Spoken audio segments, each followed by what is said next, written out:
Hello everyone, this is Minty Fries, and today I wanted to show you how I designed, 3D printed, and painted these really cool figurines. They are all of the items from the trading sequence to get the Biggoron Sword from the Legend of Zelda Ocarina of Time. I'm sure many of you who have played this hallowed game are familiar with these items. So let's get modeling and I'll keep talking.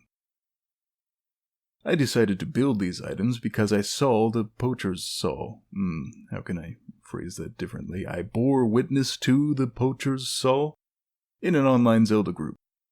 And I thought, man, that is the most rad Zelda item I've ever seen. And you don't even get to use it. You just trade it. And it's just a saw that you would use to lop off a thick branch, not even a weapon or anything. But I don't know, when I did the trade sequence as a kid, I just wanted it so badly. So I wanted to make a little figurine of it for myself, and then I thought, why not go all the way and do everything from the trade sequence and then 3D print them?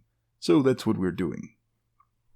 I noticed when researching about the trade sequence that many are of the opinion that it's nothing more than a boring series of fetch quests. But I quite enjoyed it. It's just an excuse to walk around Hyrule, take in the sights, talk to NPCs, learn a little more about the game's lore. I appreciate that the developers added a whole series of scripted events for the player to get the game's most powerful sword, an effort which surely would have taken many hours of modeling, programming, and testing. They could have just put the sword in the Goron shop for 1,000 rupees and called it a day, but instead they went for game feel. They added dialogue, character development, and story. And what's more, they added some replayability to a game whose replayability is admittedly scant. I am sometimes embarrassed to admit that I enjoy the overworlds of Zelda games more than I enjoy the dungeons. I very much prefer the little side quests and subplots that have Link running around looking for bottles and heart pieces, reuniting long-lost lovers, getting toilet paper for floating hand, and saving a man's living body from rapidly mummifying into a decaying, rotting corpse in front of his daughter so that you can get a mask that lets you catch a rare fish in a swamp fishing hole and thus complete your fish collection. You know, side quests. Like, you know when you get Kojiro, the blue chicken, and have to give it to the pale mohawk guy from Kakariko Village and you find out that despite his punkish appearance, deep down he has a heart of gold.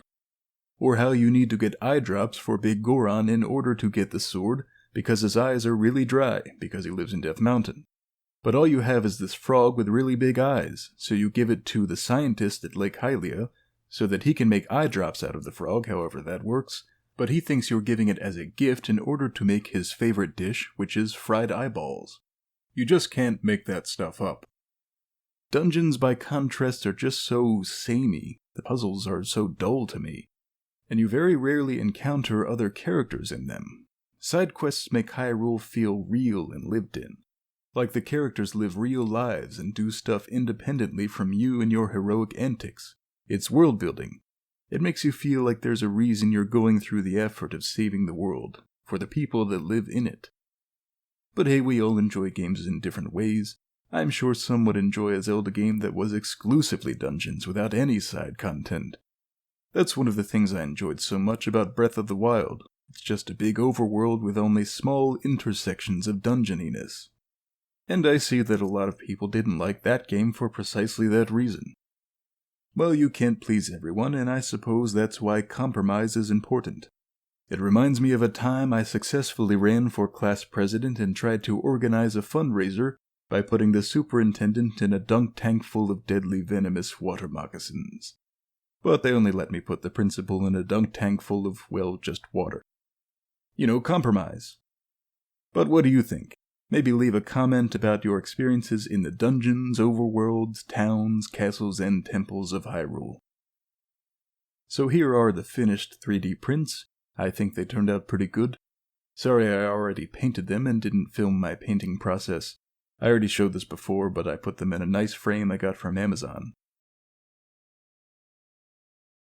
Oh, and look at this. For the world's finest eye drops item, I made a silicon mold of the print, as you see here, and then I used that to make a resin copy by pouring resin into the mold, waiting for it to cure, popping it out, and then painting over certain parts of the copy. Maybe I'll show you guys how to do that later on. But the result is a transparent glass-like eye drop bottle. Even though my whole goal here was to make the poacher's saw, I think this one turned out the best. But here's the poacher's saw, the odd mushroom and poultice, the claim check and prescription. Look at all the cute little chickies.